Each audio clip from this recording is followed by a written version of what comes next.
So after you've performed your CPM normalization and your log2 transformation of your data, and you've assigned the doses to the corresponding samples, there might be some additional filtering that you want to do before you run it in, before you load it into BMD Express for analysis.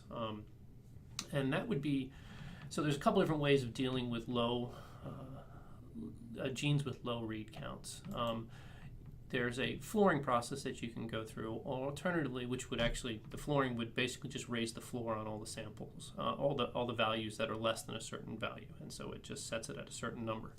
The alternative is just to remove those samples with very low read counts. And so I'm going to show you how to remove those samples with very low read counts, and it's going to be up to you to determine what level of stringency you want to apply to the genes and how much you want to remove from your analysis. I will simply show you how to do this and be very straightforward about what I'm using a very stringent cutoff. So the way you do this is you use the COUNTIF function. So I've loaded my data here. This is my Excel. This is my tab limit text file that I could have loaded into BMD Express. You see your ID here for your samples. You have your doses. Then you have your genes, right? And these are your normalized values. These are CPM log2 plus 1, or CPM plus 1 log2 transformed. And what I'm going to do is I'm going to use a COUNTIF function.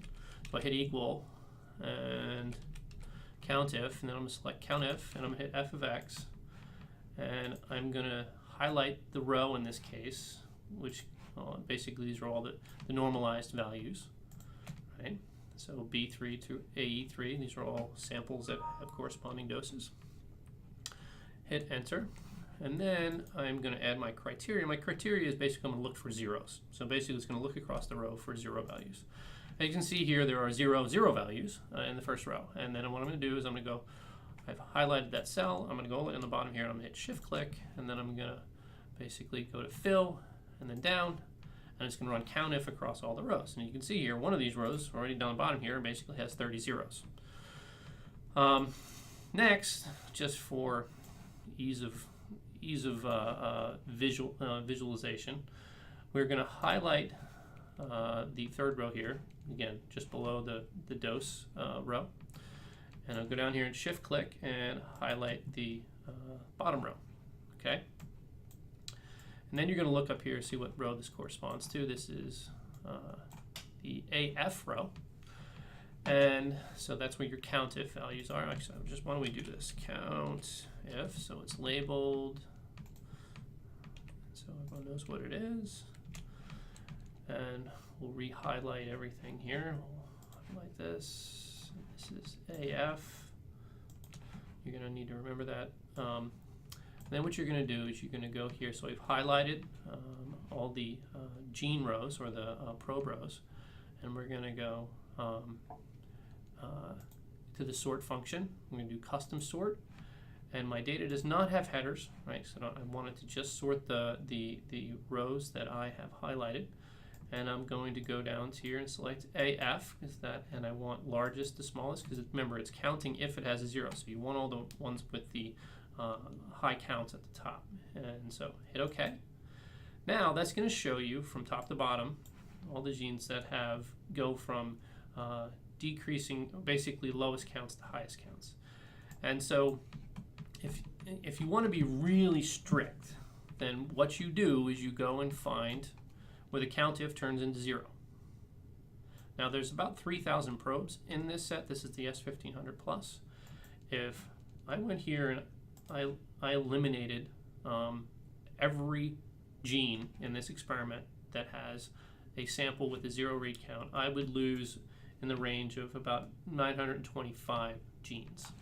So we go here, oops, not that row, highlight that row, and then right click, hit delete. What that leaves me with now, out of the 3,000 genes in my experiment, roughly 3,000, I now have 2,052.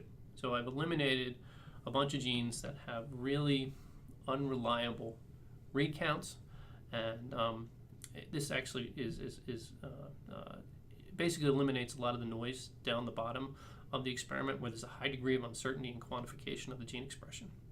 Now the challenges with this and why you might want to recalibrate what I just did, you might want to accept maybe 3 or 50% of the samples that have 0 values, is because there are certain genes that have a very large dynamic range. For those of you who are toxicologists, you'll be familiar with CYP1B1 in response to dioxin.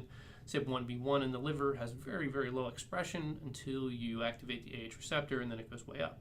And so what I just did here, chances are you would probably, in certain cases, depending upon your read depth of your experiment, you might have eliminated CYP1B1 from your analysis, because prior to activation of the AH receptor, the expression level is extremely low, possibly not quantifiable with the read depth that we had here.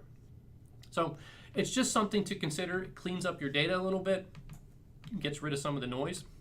And so once you've done setting whatever your filter is, you just simply eliminate this column, this COUNTIF column, right? There, hit delete. And now you have your filtered data set that you can, again, still load into BMD Express, and you go File, Save As, and what we're going to do is underscore filtered. Now I did this before, so it's actually, I'll grab it right there and hit Save. And I'm going to write over it, yes.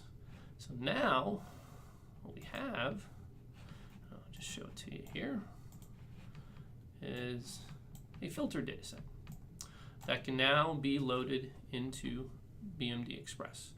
And what you've done is you've actually probably reduced some of your modeling time.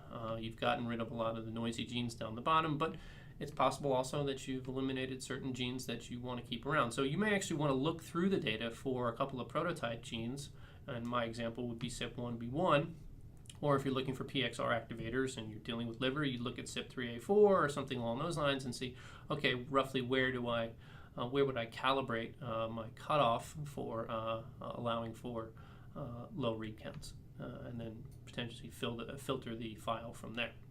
So just a suggestion, you don't have to do this. You can load the entire data set into BMD Express and model everything. But again, something to consider.